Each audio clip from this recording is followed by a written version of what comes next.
Mario, during fall camp, when did you decide that you trusted Panay not only to potentially play a lot, but left tackle specifically instead of maybe, trusting a veteran like Throckmorton over there, just given the importance of that spot? It really wasn't decided up until maybe a couple days leading up to game one. But what happened was, Panay had never played left tackle before. In fact, I think he'll be the first to tell you when he had a couple of reps at some of those events that they have nowadays, those recruiting events, that it wasn't a great couple of reps for him. And then when we're over here during camp, we put him out there. We put Throckmorton out there, George Moore, Brady, and everyone had some pretty significant success. It just seemed that he was feeling more and more comfortable, and he was being very productive in the sense that he was playing with a lot of power, a lot of balance and body control, really just doing a good job controlling defenders at the line of scrimmage and knocking people back. So the decision was made. And again, when you're looking at a 17-year-old guy, so you always want to see how that works out. But he doesn't flinch, and we think he's just scratching the surface as to what he's going to be. How did you guys grade him out those first two games? He graded out really high. He was... I'll have to double check for you. I can get that information so I don't, speak out of turn or inaccurately. But it's somewhere in the high 80s, and with a lot of knockdowns. Shane Lemieux and Panay led the team in knockdowns this past week again. You said on Saturday that there was marked improvement. When you went back and reviewed the film, where did you see the most improvement, I guess, from week 1 to week 2 from your guys?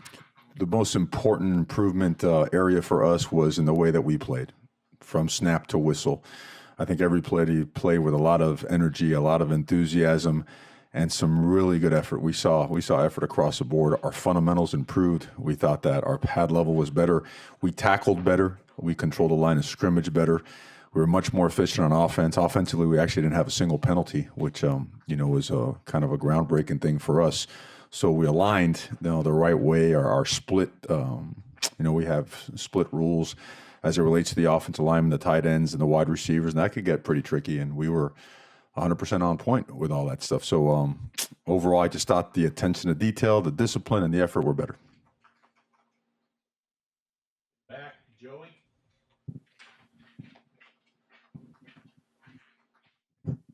After watching the film with Cam out at tight end, what would you make of that tight end spot? Obviously, Kano had that big touchdown. What were some of your thoughts on that tight end position? Proud of those guys, every single one of them. Jake went out there with a banged up hand and went out there and fought through practice and had a productive day.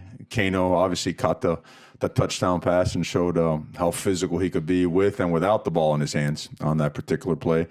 And a guy that gets overlooked a bunch is Ryan Bay. I can't say enough good things about him. The guy does an excellent job at the point of attack and on the backside as a blocker. I know he didn't. I don't think he touched the ball. Just about everybody else did, but I don't think he touched it. He is very versatile and very productive. I think you saw also, Camp Moyer and Mariota got in there as well, and those guys had success. So I thought the position stepped up. They knew the situation, the circumstances, and they never flinched. We've worked hard. They've trained hard. We've put them in similar situations throughout practice against really good players in our defense, and we trusted them, and it paid off on Saturday. Second row on the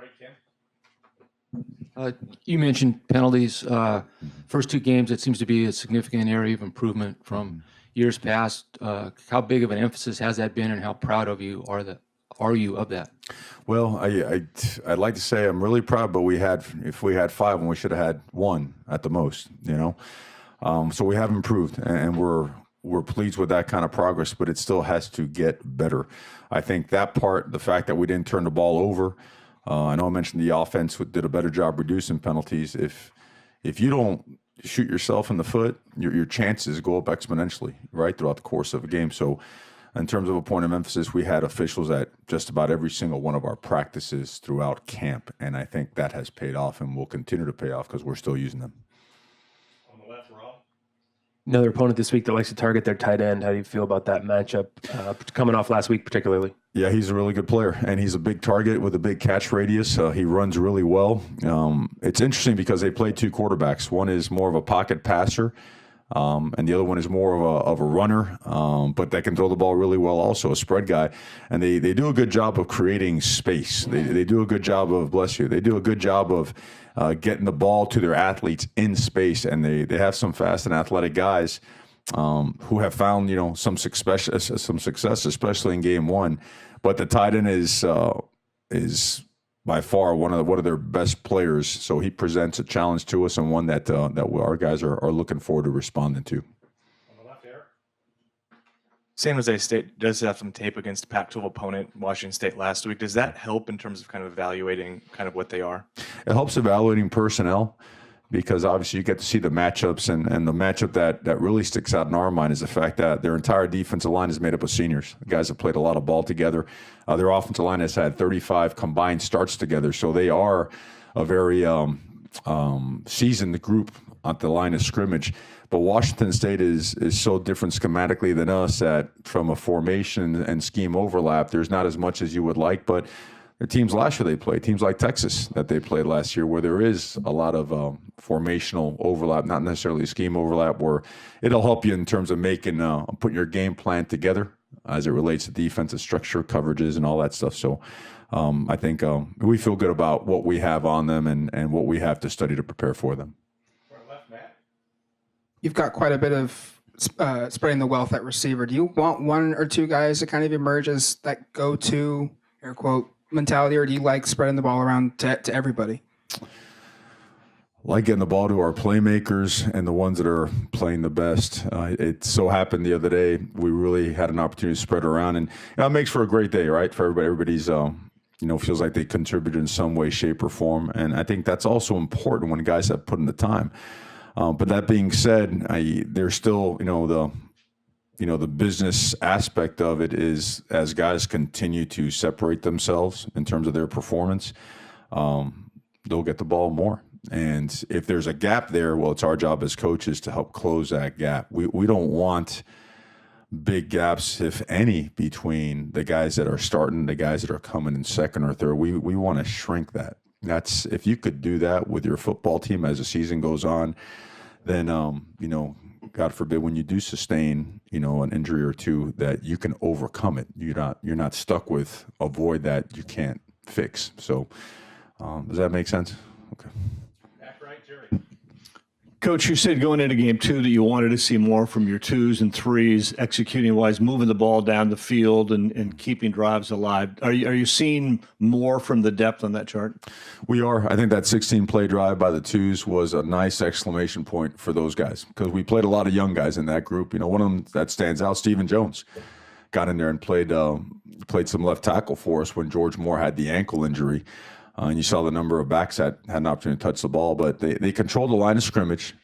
They lined up correctly. They did the right things for the most part, and there's still some room for improvement right there. But that's the way you want to close out a game. You want to be able to play guys and give them the opportunity not only to be productive, but to improve and prove that they can play winning football for us, right? Because at some point in time, we're going to have to count on them as starters. Could be this year, right? It could be next game. It could be next year, but that time is coming. The clock is ticking on that, and we want to make sure that when that time does get here, we're ready to roll. On the left, second row, Eric. Yeah, looking at the game notes here, it looks like 4 of your assistants actually spent time at San Jose State. Is that an added element, having some experience, some overlap there? I think it's always it's whenever you play against your alma mater, there's something special about that. But at the same time, the approach is so businesslike here. I hope that's something that we're really exuding as we continue to march along the course of the year. That the approach that we have is one that, stay humble, stay hungry, attack every single opportunity that we have created for ourselves. We've created a great opportunity for ourselves because of the way that we're playing and our situation, our conference. That it's all about just making sure that we do everything humanly possible to put our players in the best position to make plays on Saturday. Start of conference play obviously looms. You liked the focus last week. Do you anticipate the same thing this week? Not only anticipate, expect it, demand it. They'll demand it from each other. It's our approach. It's our approach, and it has to stay that way. I know that sometimes teams like to look past that, start looking at conference play. I think you always address it because there's no sense in trying to, head fake your way through the reality of life and social media. I think that's the worst thing we can do. I've gone through that as a player. That doesn't work at all. So it's critical that our guys understand that everything that we do towards our improvement, everything we do towards our betterment, learning how to practice better, learning how to invest more time in our technical and fundamental periods, investing in our physicality. Like, tomorrow, we make it known tomorrow's practice and Wednesday's practice, it needs to be harder than a game. It needs to be. And the trust and belief in that and making sure that that does happen, that at the end of every Tuesday and Wednesday, we could look at the film and say, okay, we played a football game today. I think those are the most important things and the focal points. And I think you'll hear that echoed by every single member of this organization throughout the course of the week. Front row left, Matt. Is there an update on Lamar's status? And then secondly, how did the team come out health-wise out of Portland State? Yeah, I feel good about Lamar. He did practice yesterday and felt really good. He's been cleared already. But we're always watchful, right, of things of that nature. In terms of any other injuries, I know that our man Stack is just about ready to go. So, we'll see how he comes out and performs tomorrow. I might be missing somebody. Pardon me if I do. If I do, I'll get that to you guys right away. But I think I know we came out healthy, some bumps and bruises, but nothing that should prevent anybody from playing this Saturday. Right here on the right, Ryan. It kind of feels like all Jalen Redd does is catch touchdowns, but obviously if he's on the field, that means he does everything to your liking. What have you seen from him overall, and what is his potential? I'm glad you brought up Jalen Redd. I really am, because last year I wasn't really sure. This is the guy that played defense. He's played offense, playing receiver, carried the ball in high school, did a lot of things. And you're wondering, man, this guy has ability, but where does it fit? Well, none of that really mattered, because he just made a conscious decision that he was going to approach every single day like a pro. I mean, this guy has really become a focused, driven individual. Like, I can't tell you how impressed we are as a staff by what he has chosen to do, which is really up his level of intensity, mental intensity, preparation, focus. This guy has taken the next step as a Power 5 football player, on his way to being a big-time football player. And it's all come from within. It's all come from within, and it's as impressive, and it's such a breakthrough for a player when that happens. So don't mind me if I gush a little bit about that, because, again, if the DNA is right, if the culture is right, everything else will take care of itself. And he's certainly on the path that you would want all your players to be. We have time for one more. In the middle, Warren. Mario, kind of like what along the line with Rob was saying, with conference play coming, where are you fundamentally? I know you preach fundamentals all the time at practice, getting better, getting faster, getting stronger fundamentally. Where are you? Are you in the place that you want to be as you gear towards conference play? Well, we make that goal so high that it's borderline unreachable. So I think we'll have this conversation game 11. We'll say, we're not there yet. We're not there yet. Do we see improvement? Absolutely. Because at the end of the day, you got to make sure you're playing with good pad level, right? That your hands are inside, your feet are in the ground. I think we're running better routes. I think we're coming out of our breaks better. I think our pad level is getting better. Our hat position, hand placement is getting better. We're playing with flatter backs in the run game coming off the football. I think our defensive line is coming out of their hips better and striking and knocking back defenders better. I think our linebackers are fitting and tackling better. And that being said, it's still not where we want it and need it to be. So, and I think they recognize that, because we point out on film. We're very, when we watch film, we are very focused on fundamental, I would say, skill stuff more than we are the schematic stuff. The schematic part comes with it, but in terms of the fundamentals and all the technique that go, we're so into that. We're such preachers and teachers about that we're seeing some good results. But we also feel that if we keep doing that and do it the right way, we're going to see better results as the season goes along. So the progress, we're trending upwards, and with not the problem, but the reality of it is we got to keep trending upwards to make sure that we reach our goals.